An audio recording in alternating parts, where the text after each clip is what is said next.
안녕하세요. 이쌤입니다. 4강 3단원 운동과 에너지 내용 총정리 시작하겠습니다. 1. 운동의 기록, 속력과 등속운동과 자유낙하 운동에 대해서 알아보겠습니다. 운동의 기록, 운동이란 시간에 따라 물체의 위치가 변하는 것입니다. 운동을 기록하는 방법에 다중성광 사진을 이용합니다. 다중성광 사진은 일정한 시간 간격으로 운동하는 물체를 촬영한 사진입니다. 나중에 다중성광 사진을 활용한 문제 보도록 하겠습니다. 운동을 기술할 때는 이동거리, 속력, 걸린 시간을 이용합니다. 이동거리란 운동하는 동안 물체가 움직인 거리입니다. 속력은 물체의 빠르기인데 일정한 시간 동안 물체가 이동한 거리입니다. 혹은 단위 시간 동안 물체가 이동한 거리입니다.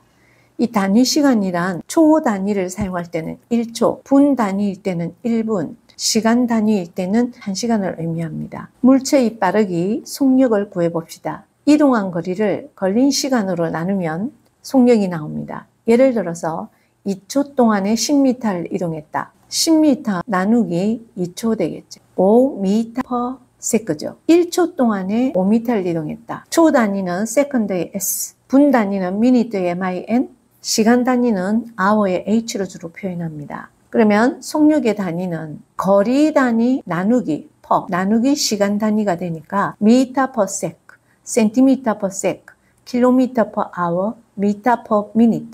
거리 단위 per 시간 단위는 모두 속력의 단위가 됩니다. 속력을 구할 때는 이 방식을 이용하면 굉장히 편합니다. 원을 그려놓고서 이렇게 반을 쪼개고 또 반을 밑으로 내리면 여기에 거리, 속력, 시간을 적어 넣습니다. 거리를 구할 때는 나란히 있을 때는 곱하기입니다. 속력 곱하기 시간. 속력을 구할 때는 시간분의 거리입니다. 아래 위로 있을 때는 나누기입니다. 시간을 구할 때는 속력분의 거리입니다. 거리, 속력, 시간을 이렇게 적어 놓고서 구해주면 속력이나 거리나 시간을 구해줄 수 있습니다. 우리가 사용하는 물리기호가 있습니다. 이동거리와 속력과 걸린 시간은 알겠죠? 타임이 t입니다. 속력은 velocity라는 단어의 첫 글자 v입니다. 영어의 첫 글자라고 생각하시면 됩니다. 이동거리는 shifting distance, 이동거리라는 뜻을 가지는 영어의 첫 글자 S를 주로 표현합니다. 이동거리 S, 속력 V, 시간 T를 이용해서 V는 시간분의 거리, T분의 S가 되는 거죠. V는 T분의 S를 S에 관해서 정리를 해주면 한 문자에 관한 정리 알죠? 수학에서. 양변에 T를 똑같이 곱해주면 우변은 S가 남고 VT가 되겠죠. 이런 식으로 S는 VT라는 결과가 남습니다. S는 VT를 기억하고서 V에 관해서 정리를 해주면 양변 T 나눠서 T분의 S죠. T에 관해서 정리해주면 T는 V분의 S가 되겠죠. S는 VT라는 이 식 하나를 가지고서 S를 구할 수 있고 이동거리, 속력 V를 구할 수 있고 타임 T를 구할 수 있습니다. S는 VT가 편하시면 이걸 사용하시고 적응이 안 되시면 이 방법을 이용하시면 운동에 관한 해석을 할 수 있겠습니다. 속력은 단위 시간 동안에 이동한 거리, 초일 때 1초 동안에 이동한 거리가 되겠습니다. 속력은 걸린 시간분의 이동 거리, S는 VT, 그리고 이런 방식으로 해석하겠습니다. 평균 속력이란 속력이 일정하지 않고 자꾸 변합니다. 금방 1초 동안에는 10m/s로 갔는데 다음 1초일 때는 20m/s, 다음에는 7m/s 이런 식으로 속력이 자꾸 변합니다. 이럴 때는 평균 속력을 구해줍니다. 평균 속력이란 전체 총 만약 5초 동안 이동했는데 속력이 다 변했다. 5초 동안에 이 전체 이동한 총 거리를 넣고서 총 걸린 시간 5초로 나눠주면 되는 거죠. 그래서 평균 속력은 총 이동 거리를, 전체 이동 거리를 총 걸린 시간, 전체 걸린 시간으로 나누는 것이 평균 속력입니다. 속력의 단위를 변환시켜 봅시다. 36km/h가 있습니다. km/h를 m/s로 바꿔봅시다. 36km/h는 여기에는 1이 생략된 거죠. 36km를 미터로 먼저 바꿔야 되니까 36,000m이고 1시간은 60분이지만 1분은 60초니까 60 곱하기 60, 3600초입니다. 36,000m, 3600초를 나눠주면 10이 되겠죠. 그래서 36km/h는 10m/s가 되겠습니다. 이런 식으로 서로 다른 속력을 변환시킬 수 있습니다. 등속운동. 등속운동은 속력이 일정한 운동입니다. 예로서 moving walk, conveyor belt, escalate, 모노레일 이런 것들은 속력이 항상 일정합니다. 이런 것들이 속력이 변한다면 사고 나겠죠. 그래서 항상 속력이 일정합니다. 속력이 다른 두 물체가 있습니다. 이것은 다중성광 사진으로 찍었습니다. 사진이 찍힌 시간 간격을 1초로 했습니다. 처음에는 이 위치에 있었는데 1초 후에 셔터가 깜빡할 때는 여기 가 있었던 거죠. 또 1초 후에, 1초 후에, 1초 후에. 이 사진을 보면 속력이 일정했네요. 간격이 일정합니다. 1초 동안에 나간 거리가 총 4초 동안에 1초, 1초, 1초, 1초, 4초 동안에 물체가 운동한 것이 나와 있습니다. B는 1초 동안에 이만큼 이동했어요. A보다는 속력이 빠르네요. 2배나 많이 나아갔습니다. 그 다음 1초 동안에는 여기까지 갔습니다. 2초 동안에 찍은 사진입니다. 이 두 개를 분석해 봅시다. 우선 이동 거리가 시간에 비례한다는 거. 속력이 일정하다 보니까 1초 동안에 10m 나아갔으면 2초 동안에는 20m, 10m씩 계속 증가하다 보니까 3초일 때는 30m, 4초일 때는 40m를 나아갔으니까 이동거리는 시간에 비례한다. B는 1초 동안에 20m, 그 다음 또 20이니까 2초 동안에 40m. 이동거리는 시간에 비례합니다. 표로 나타내 보았습니다. 처음에 0인 위치에서 1초일 때는 이건 10m, 2초일 때, 3초일 때, 4초일 때 이렇게 표현할 수 있습니다. 1초 동안에 나아간 거리가 10m니까 속력은 10m/s입니다. 그 다음에도 1초 동안에 10m 나갔죠. B는 1초 동안에 20m, 요 1초 동안에도 20m, 속력은 1초 동안에 20m 같죠. 20m/s입니다. 이것을 그래프로 나타내 보았습니다. A는 이렇게 나타냈었고 B는 이렇게 나타냈습니다. 이걸 그래프로 나타내 보면 시간 이동거리 그래프입니다. 1초 동안에 10m, 2초일 때는 20m 나아가 있었습니다. 3초일 때는 30m 나아가 있었죠. 4초일 때는 40m 나아가 있었습니다. 이렇게 나아간 점들을 이어보니까 이렇게 직선이 나왔습니다. 그 점들을 이으니까 직선입니다. Y는 AX 그래프 알고 있죠. 원점을 지나는 직선입니다. 이때 Y는 X에 비례한다라고 하죠. 이동거리는 시간에 비례한다. 이동거리는 시간에 비례한다라는 걸 알 수 있고, 이때 이 기울기가 A죠. 이때 이 기울기가 시간분의 이동거리니까 속력입니다. 그래서 직선의 기울기는 속력입니다. 이 직선의 기울기가 속력이라는 걸 알 수 있습니다. 기울기가 만약 크다면 속력이 빠르겠죠. 그럼 이 두 개를 비교를 해보면 B는 1초일 때 20m, 2초일 때 40m를 나갔으니까 40m. 이에 보면 직선이 나오죠.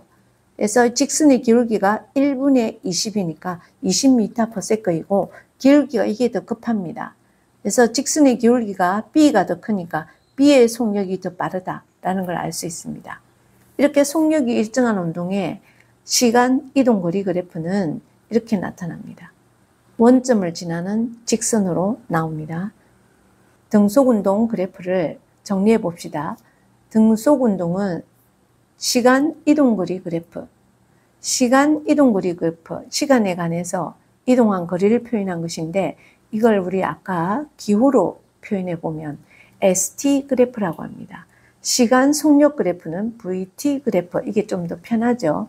ST 그래프, 시간 이동거리 그래프는 원점을 지난 직선, 이 기울기가 걸린 시간분의 이동거리죠. 그래서 속력입니다. 기울기가 속력입니다.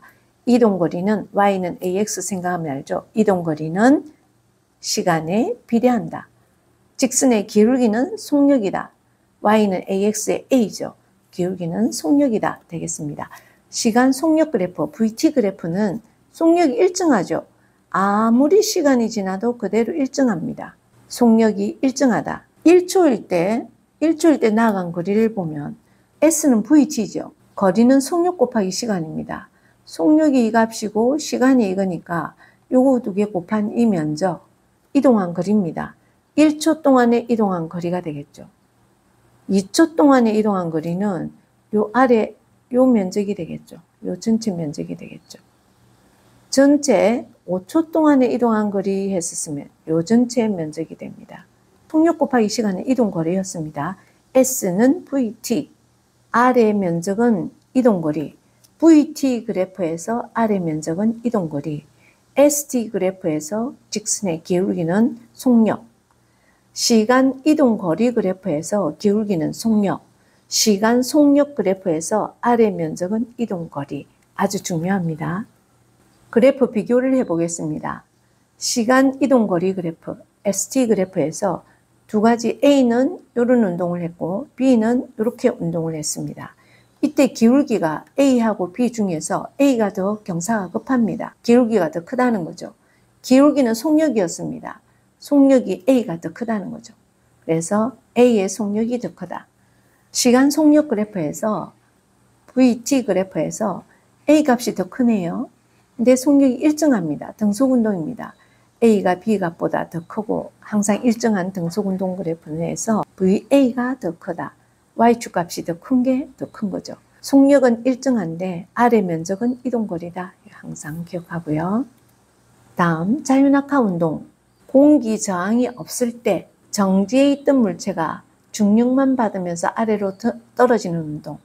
가만히 서서 공을 잡고 있다가 놓아버리면 아래로 떨어지겠죠. 아래로 떨어지는 운동. 던지는 거하고 떨어지는 건 다르죠. 던지는 그 순간 처음 속도가 있지만 정지 상태에서 떨어지는 거는 가만히 떨어지는 거예요. 떨어진다 이 말 자체가 자유낙하입니다. 공기 저항이 없을 때 정지해 있던 물체가 중력만 받으면서 아래로 떨어지는 운동이 자유낙하 운동입니다. 쇠구슬을 떨어뜨려 보았습니다.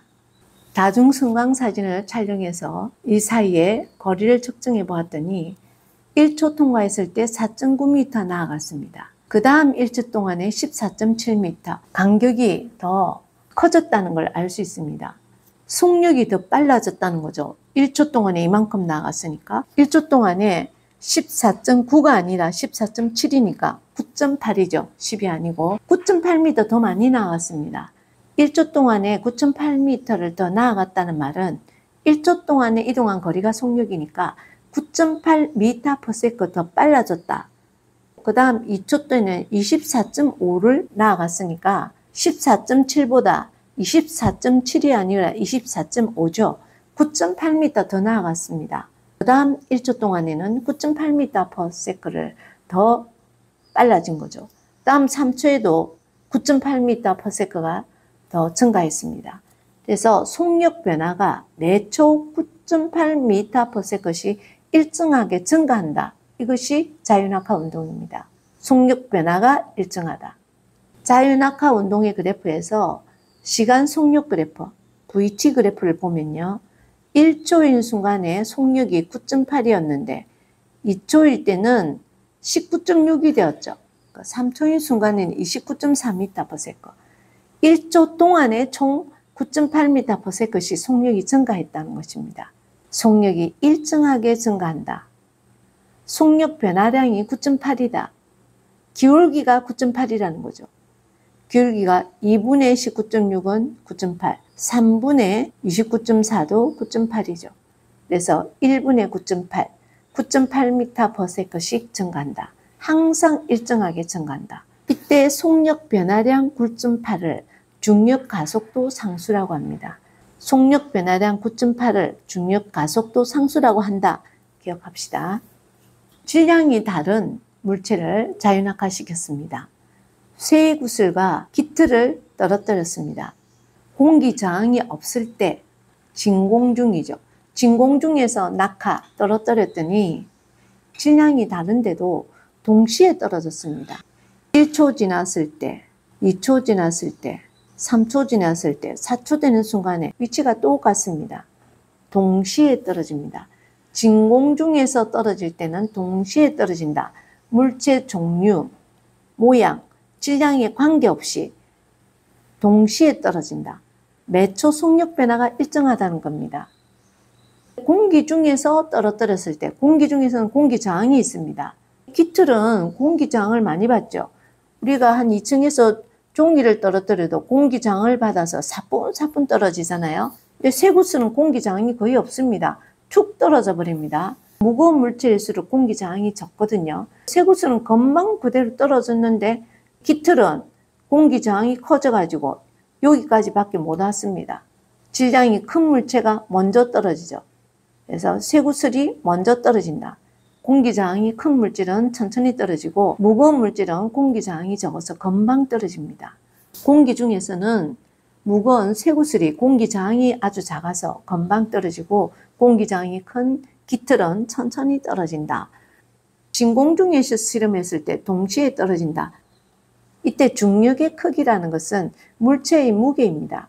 물체의 무게는 물체 질량에다가 중력 가속도 상수를 곱해주는 겁니다. 그래서 중력이 크면 클수록 공기 저항이 적어져서 금방 떨어지는 거죠.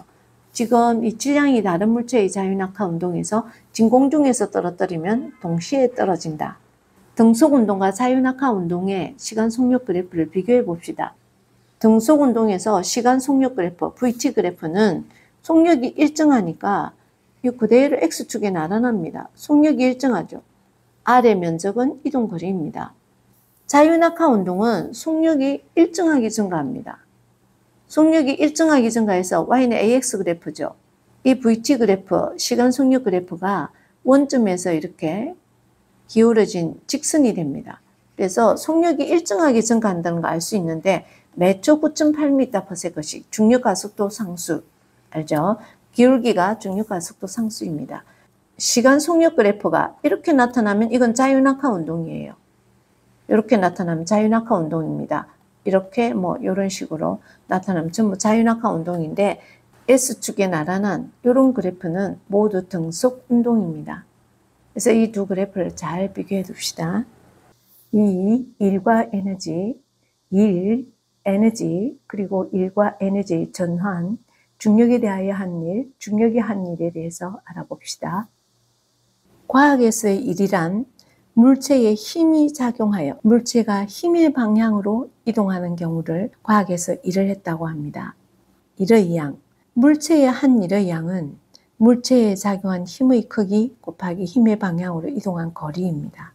물체의 한 일, 일주울은 힘의 크기, 힘을 준 그 방향으로 이동한 거리, work해서 1W, WORK에서 W를 쓰고요. 힘은 force에서 F를 쓰죠.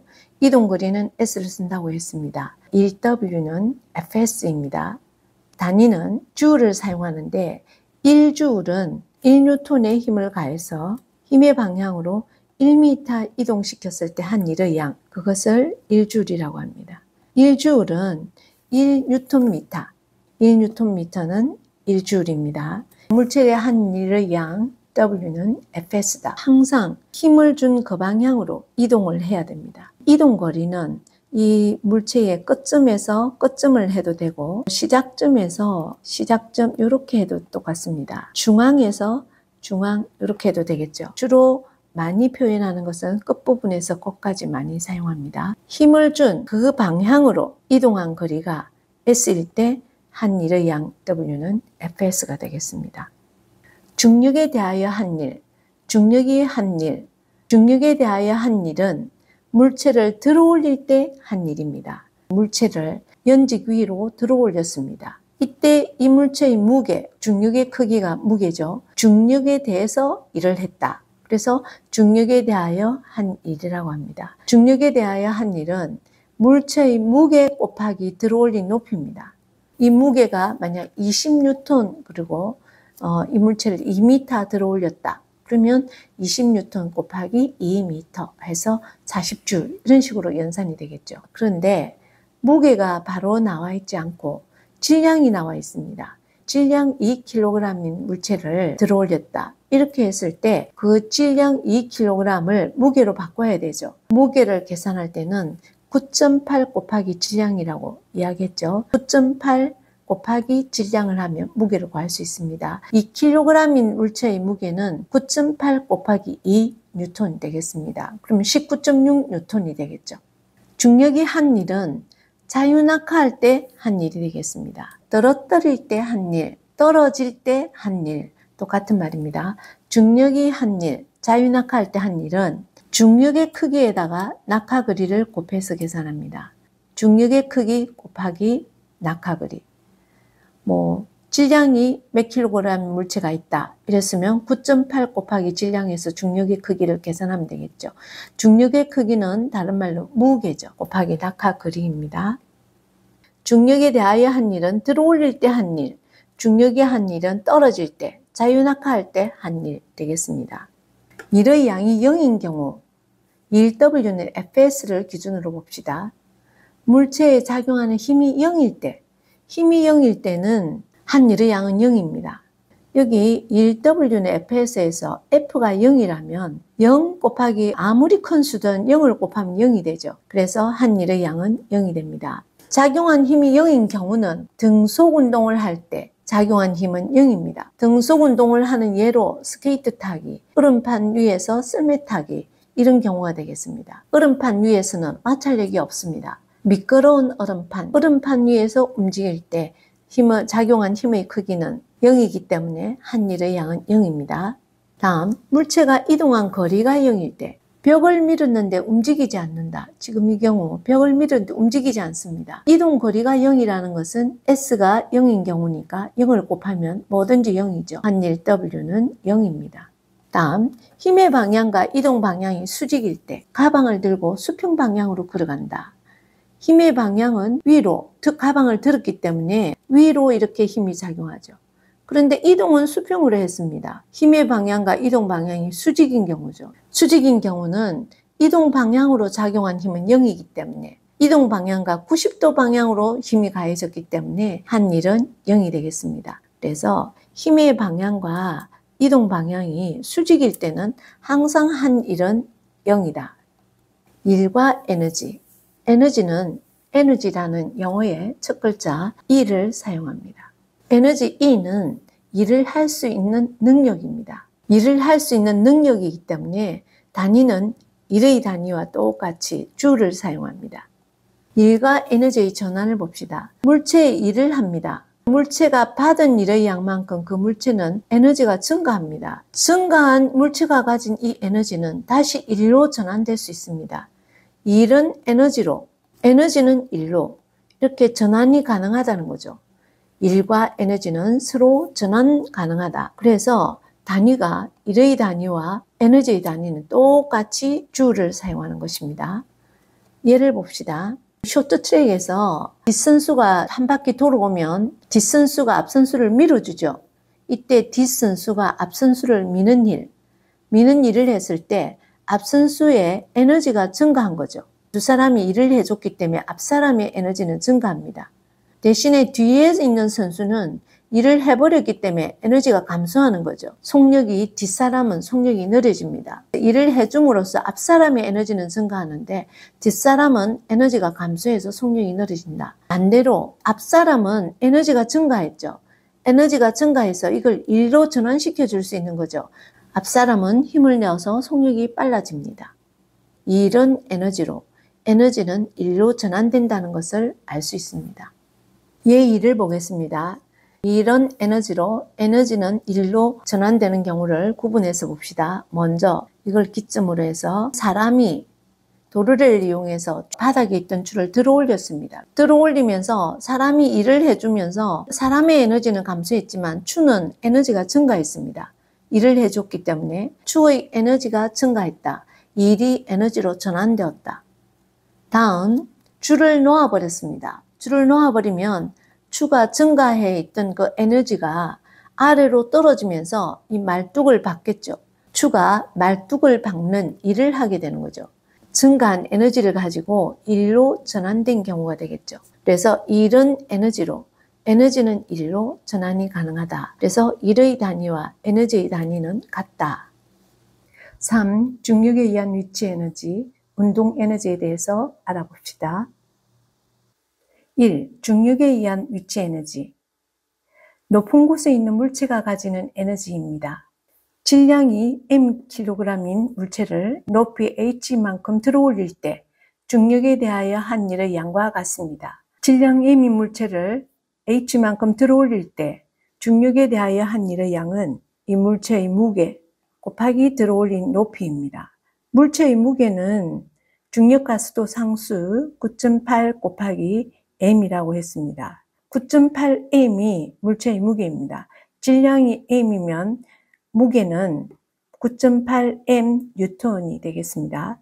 중력에 대하여 한 일의 양 W는 Fs에서 9.8m 무게 곱하기 높이 h 9.8mh입니다. 이것이 위치 에너지입니다. 질량 m인 물체를 h만큼 들어올려서 중력에 대하여 한 일의 양이 이 물체를 이만큼 에너지로 전환되었습니다. 이 에너지는 잠재적인 일을 할 수 있는 능력을 갖추어서 또 다른 물체에게 일로 전환될 수가 있습니다. 높은 곳에 들어올린 물체, 높은 곳에 있는 물체가 가지는 에너지, 이것이 위치 에너지입니다. 위치 에너지는 영어로 potential energy, 잠재적인 에너지, 일을 할 수 있는 능력을 갖췄다, 높이에 의해서 P를 따서 EP라고 기호로 표현하기도 합니다. 질량 M인 물체를 H만큼 들어올리는데 중력에 대하여 한 일의 양이 위치 에너지입니다. 높은 곳에 있는 물체가 가진 에너지. 위치 에너지 EP는 9.8m, 무게 곱하기 들어올린 높이, 9.8mh. 위치 에너지 EP는 9.8mh다. 그런데 이 기준면이, 이 바닥에 대해서 기준면을 했을 때 높이가 h인 거죠. 이때 위치 에너지 값은 9.8mh였습니다. 그런데 이 위치에서 위치 에너지를 묻는다면 바닥에 있기 때문에 h가 0이니까 이때 위치 에너지는 0입니다. 기준면에 놓여 있을 때 물체의 위치 에너지는 0이죠. 근데 h만큼 들어올려졌을 때 그때 가지는 위치 에너지는 9.8mh가 되겠습니다. 포텐셜 에너지, 위치 에너지 EP는 9.8mh다. 추의 중력에 의한 위치 에너지는 나무도막을 밀어내는 일을 합니다. 추가 h만한 높이에서 자유낙하하면서 나무도막을 밀어내는 일을 하게 됩니다. 이 추의 중력에 의한 위치 에너지, 포텐셜 에너지 EP가 추가 자유낙하하면서 나무도막이 한 일은 W는 Fs에서 작용한 힘 곱하기 이동거리입니다. 이 작용한 힘은 스탠드 장치에서 연결된 클램프와 나무도막 사이의 마찰력입니다. 마찰력만큼의 힘을 가해야지 이 나무도막이 아래로 이동하게 되겠습니다. 마찰력은 추의 질량이 2배, 3배, 4배로 되든 높이가 2배, 3배 증가하든 무관하게 마찰력의 크기는 항상 일정합니다. 항상 일정하기 때문에 변하는 것은 나무도막의 이동거리입니다. 추가 좀 더 질량이 커지고 높이가 더 높아지면 나무도막의 이동거리가 변화하게 됩니다. 그래서 추의 위치 에너지는 마찰력이 일정하니까 나무도막의 이동거리와 비례한다는 것을 알 수 있습니다. 추의 위치 에너지, 포텐셜 에너지가 나무도막의 이동거리와 비례하다는 여기에서 나무도막의 이동거리 S는 추의 질량과 낙하 높이와는 어떤 관계가 있는지 실험을 했습니다. 추의 높이를 일정하게 하고서 추를 떨어뜨렸습니다. 이렇게 떨어뜨리니까 나무도막이 이만큼 이동했습니다. 질량을 2배로 크게 해주니까 나무도막은 2배로 더 멀리 이동했습니다. 질량을 2배, 3배, 4배 이렇게 증가시켜 줄수록 나무도막의 이동거리는 그대로 2배, 3배, 4배 이동한다는 실험 데이터에서 증명이 되었습니다. 그래서 나무도막의 이동거리는 질량에 비례한다. 나무도막의 이동거리는 추의 질량이 2배, 3배 증가하면 나무도막의 이동거리도 2배, 3배 증가하더라. 그래서 나무도막의 이동거리는 추의 질량에 비례한다. 질량은 mass, MASS라는 용어에서 M을 따고 있죠. 나무도막의 이동거리는 질량에 비례한다. 나무도막의 이동거리가 질량에 비례한다는 것은 위치 에너지가 질량에 비례한다는 것과 같은 말이겠죠. 그래서 중력에 의한 위치 에너지는 질량에 비례한다. 높이를 일정하게 했을 때 질량에 비례한다. 그래서 y는 ax라는 y는 x에 비례한다. 요 관계에 의해서 원점을 지나는 직선이 되겠습니다. 위치 에너지가 질량에 비례하기 때문에 이 P는 m, 질량 m에 비례한다. 높이를 일정하게 했을 때 실험했습니다. 질량을 일정하게 하고 실험을 해봅시다. 질량, 추는 똑같은 추인데 높이를 변화시켰습니다. h만한 높이에서 떨어뜨렸더니 이것만큼 이동했습니다. 좀 더 높은, 2배로 더 높은 위치에서 떨어뜨렸더니 이동거리가 2배나 더 멀리 나아갔습니다. 추의 낙하 높이를 2배, 3배 증가시키니까 나무도막의 이동거리도 2배, 3배 증가한다는 걸 알 수 있습니다. 그래서 이동거리는 질량을 일정하게 했을 때 높이에 비례한다. 나무도막의 이동거리는 위치 에너지에 비례하기 때문에 결국 위치 에너지가 높이에 비례한다 라고 되겠죠. 그래서 위치 에너지, 중력에 의한 위치 에너지와 높이 사이에는 y는 x에 비례한다. 이 원점을 지난 직선, 이 p는 위치 에너지는 낙하 높이에 비례한다. 그래서 이런 직선이 나오겠습니다. mh에 비례한다 라는 걸 알 수 있습니다. 그러면 이 mh에 비례한다는 여기에서 만약 높이가 일정하면 m에 비례하고 질량이 일정하면 h에 비례하고 이런 관계니까 이 요 자체에 비례하는 거죠. 그래서 y는 ax에 의해서 위치 에너지는 mh에 비례한다. 근데 이 비례상수가 9.8m인 거죠. 위치 에너지는 질량 m인 물체를 h만큼 들어 올릴 때 중력에 대하여 한 일이라 했습니다. 무게 곱하기 높이에서 9.8mh가 나왔죠. 그래서 이 비례상수가 9.8, 중력가속도 상수가 됩니다. 그래서 중력에 의한 위치 에너지 EP는 9.8mh가 되겠습니다. 요 직선 높이 일정할 때 질량에 비례한다. 이 중력에 의한 위치 에너지는 질량이 일정할 때 높이에 비례한다. 지금 여기에서 다시 보게 되면 높이가 일정할 때 h가 일정합니다. 9.8도 일정한 상수죠. 이 p는 m에 비례한다 되겠죠. 그 다음 여기 질량이 일정할 때 m이 근데 9.8도 일정한 상수죠. 변하는 것은 h밖에 없죠. 이 p는 이건 상수니까 일정하니까 h에 비례한다. 똑같은 설명이 되겠죠. 그래서 이 P는 9.8mh입니다. 운동 에너지, 운동하는 물체가 가지는 에너지, 카이네틱 에너지입니다. 운동 에너지입니다. 영어로 카이네틱 에너지, 운동 에너지. 그래서 이 K를 따서 이 K라고 표현하면 포텐셜 에너지 EP와 구별이 되겠습니다. 질량이 M이고 속력이 V인 수레, 이런 수레가 있습니다. 이 수레가 운동을 할 때 수레의 운동 에너지는 나무도막을 밀어내는 일을 한다. 수레의 속력 V로 다가와서 충돌을 합니다. 나무도막이 충돌을 하게 되면 이 나무도막이 운동을 하겠죠. 이동을 했습니다. 이만큼 이동했습니다. 이때 수레와 나무도막 사이에 작용한 힘, 마찰력입니다. 곱하기 이동거리, 마찰력 곱하기 이동거리만큼 일을 하게 됩니다. 이 나무도막을 밀어내는 일이 운동에너지, 카이네틱 에너지입니다. 운동 에너지라는 것은 질량 M 물체가 속력 V로 운동할 때, 정지할 때까지 한 일의 양이 운동 에너지입니다. 마찰력은 항상 이 수평면과 나무도막은 그대로이니까 마찰력은 일정합니다. 이 면과 나무도막 사이의 마찰력은 항상 일정합니다. 변하는 것은 이동거리죠. W는 F에서 F가 일정하니까 S에만 비례하겠죠.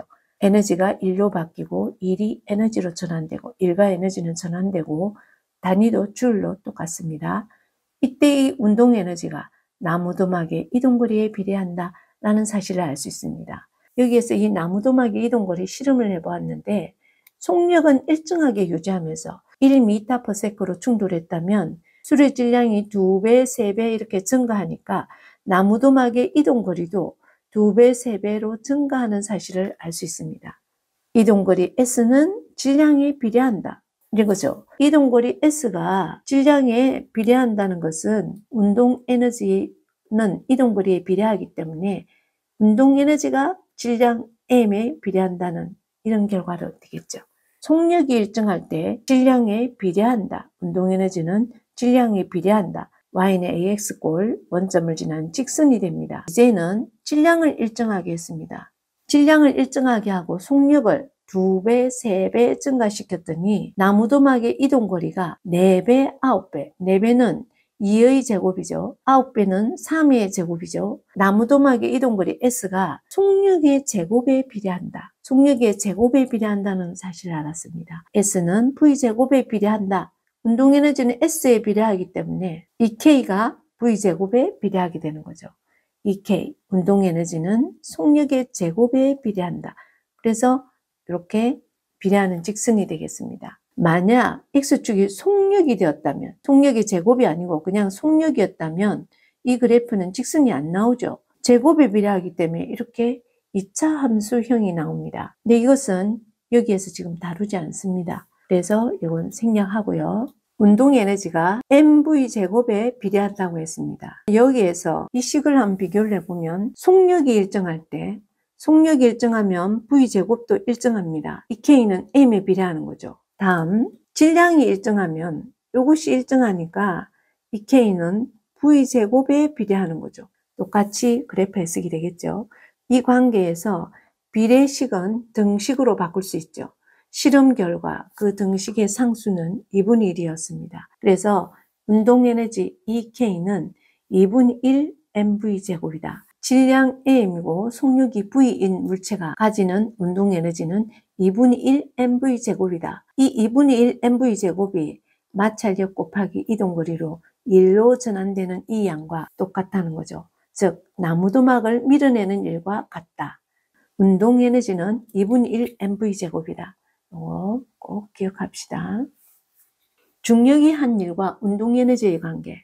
여기 질량 m인 물체가 높이 h만한 높이에 있습니다. 높이가 h고 질량이 m, 높은 곳에 있는 물체가 가진 에너지, 위치 에너지를 보유하고 있습니다. 포텐셜 에너지. 근데 이 물체가 자유낙하를 하게 되면 자유낙하하면서 이 물체의 에너지가 1로 전환되겠죠. 이 일은 중력이 한 일입니다. 질량이 m인 물체의 무게는 9.8 곱하기 질량이죠. 이 물체의 무게에다가 곱하기 낙하 거리만큼 일을 하게 됩니다. h만큼 낙하했죠. 이 중력이 한 일이라는 것은 항상 W는 Fs에서 중력의 크기, 즉 무게죠. 곱하기 이동거리가 됩니다. 이게 곧 위치 에너지였죠. 낙하하면서 한 일은 9.8m이죠. 그리고 높이는 h입니다. 9.8mh. 한 일의 양이 9.8mh인데 그게 곧 위치 에너지 크기였죠. 9.8mh 기억하고 있어야 됩니다. 근데 이것이 낙하하면서 이 물체가 이 위치에서는 정지해 있었는데 떨어지면서 속력이 생겨나죠. 속력이 맨 아래 기준면에 떨어졌을 때, 바닥에 떨어졌을 때 속력이 V였습니다. 그럼 질량은 m이고 속력 V인 물체가 가진 운동에너지는 2분의 1 mv제곱이죠. 그래서 이 높은 곳에 있던 이 물체가 중력이 일을 하면서 운동에너지로 바뀌었다, 전환되었다 라는 걸 알 수 있죠. 다른 말로 높은 곳에 있던 위치 에너지가 아래로 떨어지면서 운동에너지로 바뀌었다. 이렇게 말을 할 수도 있습니다. 중력이 한 일이 운동에너지로 전환됐다. 이곳에서의 운동에너지의 크기는 얼마인가? 라고 물으면 중력이 한 일을 계산하면 그게 곧 운동에너지입니다. 요 값과 이 값은 똑같겠죠. 서로 같습니다. 요게 100줄이었으면 여기에서도 100줄입니다. 그래서 중력이 한 일이 운동에너지로 전환되는 이걸 설명하고 있습니다. 위치에너지 EP는 9.8mh, 운동에너지 EK는 2분의 1 mv제곱 줄입니다. 여기까지입니다.